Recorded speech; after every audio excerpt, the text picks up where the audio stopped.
என் viewers எல்லாருக்கும் வணக்கம். இன்றைக்கி வந்து மசாலா பொரி எப்படி பண்ணலாம் அப்படிங்கிறத பார்க்கலாம் வாங்க என் கூட. என் வியூவர்ஸ் எல்லாருக்கும் வணக்கம். இன்றைக்கி வந்து ஒரு ஸ்நாக்ஸு ஈவினிங் வந்தோடனே ஒரு சின்ன ஸ்நாக்ஸ் மாதிரி நான் பண்ண போகிறேன். Very simple. இது வந்து நம்ம பிள்ளைங்களுக்கெல்லாம் கொடுக்கலாம், நல்ல டேஸ்ட்டாக இருக்கும். இதுக்கு வந்து ஃபஸ்ட்டு இந்த இந்த பொரி, இந்த மாதிரி உள்ள பொரியை வாங்கிக்கோங்க. இந்த பொரி தனியாக கிடைக்கும். இந்த பொரியை கொஞ்சம் வாங்கிக்கோங்க. அதுக்கப்புறம் நிலக்கடலை, பொரிக்கடலை, அப்புறம் ஒரு வரமிளகா, கொஞ்சம் கருவேப்பிலை, கொஞ்சம் மஞ்சப்பொடி, கொஞ்சம் உப்பு தேவைக்கு.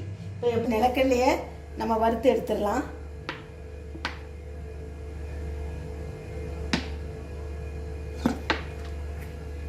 வறுத்த கடலையாக இருந்தாலும் நீங்கள் அதை வறுத்து தான் எடுக்கணும்.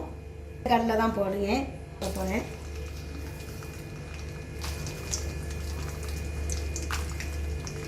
நீங்கள் அந்த பொரிக்கு தக்கன கடலை போடுங்க. கடலை ரொம்ப போட வேண்டாம். பொரி இப்போ நீங்கள் வந்து ஒரு கப்பு நீங்கள் பொரி போட்டிங்கன்னா ஒரு 2 ஸ்பூன் நிலக்கடலை போடுங்க. இப்போ கடலையை எடுத்துருங்க.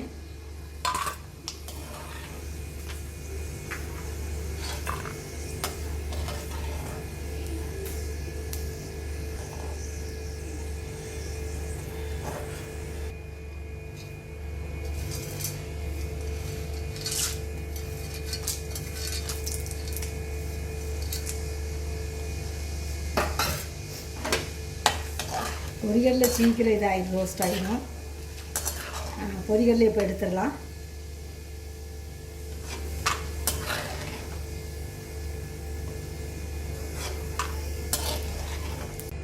இப்போ கருவேப்பிலையை வறுத்துக்கலாம்.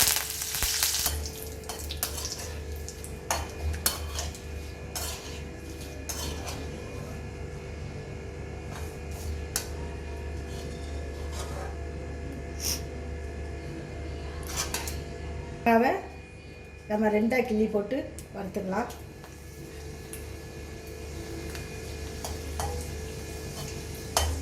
காரம் ரொம்ப போடாதீங்க, போட்டுக்கோங்க. அதுக்கப்புறம் மஞ்சள் பொடி,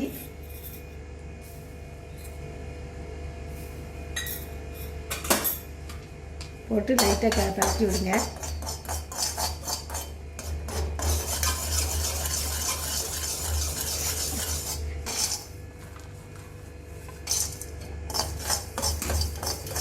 நிலக்கடலை வறுத்து வச்சுருக்க பொரிகடலையை போட்டுடலாம். நிலக்கடலை போட்டிருக்கேன், இப்போ பொரிகடலை போட்டுடலாம். அப்புறம் மிளகா எல்லாத்தையுமே போடுங்க. போட்டுட்டு அடுப்பை அணைச்சிருங்க.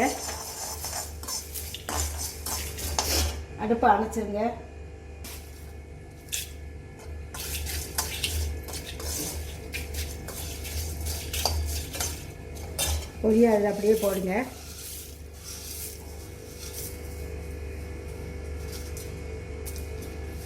போடுங்க, இல்லாட்டா பொரி வந்து சுருங்கிடும். அந்த சூட்டோடு போடும்போது அடுப்பை ஆஃப் பண்ணிவிட்டு அதுக்கப்புறம் இந்த பொரியை போடணும். எப்படி இருக்குது பாருங்கள் ஸ்நாக்ஸு.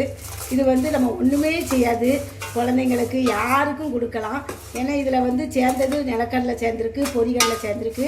உங்களுக்கு வேணும்னா நீங்கள் நட்ஸு கூட போட்டுக்கலாம். முந்திரி பருப்பு கூட நீங்கள் இந்த மாதிரி வறுத்து போட்டுக்கலாம், முந்திரி பருப்பு.